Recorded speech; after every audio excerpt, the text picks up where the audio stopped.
Hello everyone, कैसे हैं आप लोग। आज की इस वीडियो में डिस्कस करने जा रहा हूं रतन इंडिया एंटरप्राइजेज लिमिटेड कंपनी के क्वार्टरली रिजल्ट के बारे में। कंपनी ने अपने दिसंबर क्वार्टर 3 फाइनेंशियल रिजल्ट को डिक्लेयर कर दिया, जो कि काफी निराशाजनक देखने को मिला हुआ है।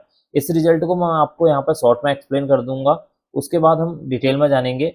देखिए, सबसे पहले बात कर लेते हैं कंपनी के नेट प्रॉफिट के बारे में।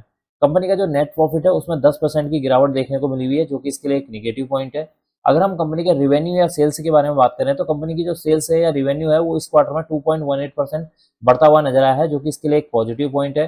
कंपनी के अगर हम एक्सपेंसेस के बारे में बात करें तो कंपनी का जो एक्सपेंसेस है इस क्वार्टर में 26% बढ़ता हुआ नजर आया है, जो कि इसके लिए एक नेगेटिव पॉइंट है। कंपनी के ऑपरेटिंग प्रॉफिट की बात की जाए तो कंपनी के ऑपरेटिंग प्रॉफिट में 9% की गिरावट देखने को मिली हुई है, जो कि इसके लिए क्या है, टोटली एक नेगेटिव पॉइंट है। तो कुल मिलाकर देखा जाए कंपनी का जो रिजल्ट है काफी निराशाजनक देखने को मिला हुआ है। इस रिजल्ट में पॉजिटिव पॉइंट मुझे केवल एक ही नजर आया है कि कंपनी का जो रिवेन्यू है उसमें 2.18% की तेजी नजर आई है। बाकी इस रिजल्ट के अंदर मुझे काफी निगेटिव पॉइंट नजर आए हैं। अब मैं आपको इस क्वार्टरली रिजल्ट को डिटेल में एक्सप्लेन कर देता हूँ। देखिए, डिटेल में सबसे पहले हम जान लेते हैं कंपनी के रिवेन्यू के बारे में। इस क्वार्टर में कंपनी की जो रिवेन्यू जनरेट हुई है वो है 1921 करोड़। प्रीवियस क्वार्टर सितंबर 2024 में ये रिवेन्यू 1800 करोड़ की थी।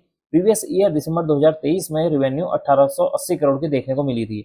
इसका मतलब है कि अगर आप रिवेन्यू को year on year wise compare करते हैं तो रिवेन्यू में अराउंड 2.18% की जंप नजर आ रही है, जो कि इसके लिए एक पॉजिटिव पॉइंट है। लेकिन अगर हम रिवेन्यू को प्रीवियस क्वार्टर सितंबर 2024 के साथ कंपेयर करते हैं तो उसमें अराउंड जो है 6% की तेजी नजर आ रही है, जो कि इसके लिए क्या है, एक पॉजिटिव पॉइंट है।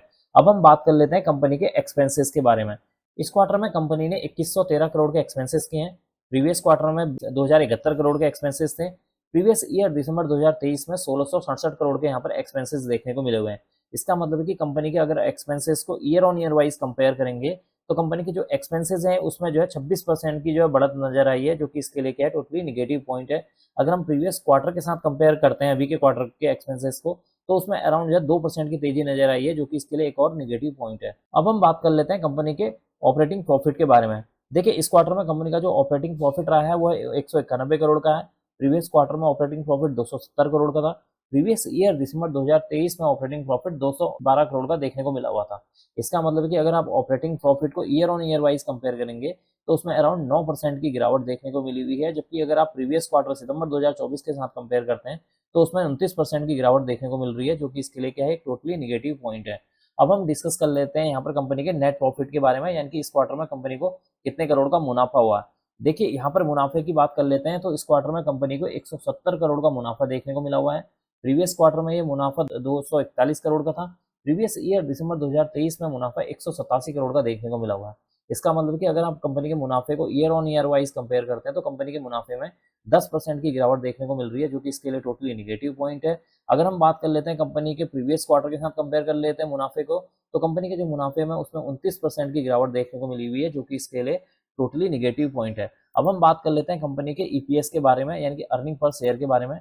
देखिए, इस क्वार्टर में कंपनी का जो ईपीएस निकल कर आया है वो है ₹1.23। प्रीवियस क्वार्टर में था ₹1.75। प्रीवियस ईयर दिसंबर 2023 में ₹1.36 देखने को मिला हुआ है।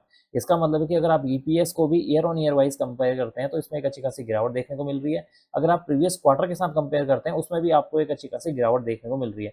तो कुल मिलाकर देखा जाए कंपनी का जो रिजल्ट है काफी निराशाजनक देखने को मिला हुआ है। कंपनी के रिवेन्यू के बारे में बात की जाए तो कंपनी का रिवेन्यू जो है अराउंड 2.18% ईयर ऑन ईयर बढ़ता हुआ नजर आया है। कंपनी का जो रिवेन्यू है उसको जब हम quarter on quarter wise compare करते हैं तो 6% की बढ़त देखने को मिल रही है। बाकी इस रिजल्ट के अंदर मुझे सारी चीजें निगेटिव नजर आई है और कंपनी का जो रिजल्ट है वो निराशाजनक देखने को मिला हुआ है। तो अब मैं इस वीडियो को यहीं पर एंड करूंगा। उम्मीद करता हूँ कि आपको यह वीडियो पसंद आई होगी। अगर आपको यह वीडियो पसंद आई तो please like, share and subscribe करना ना भूलें। Thank you.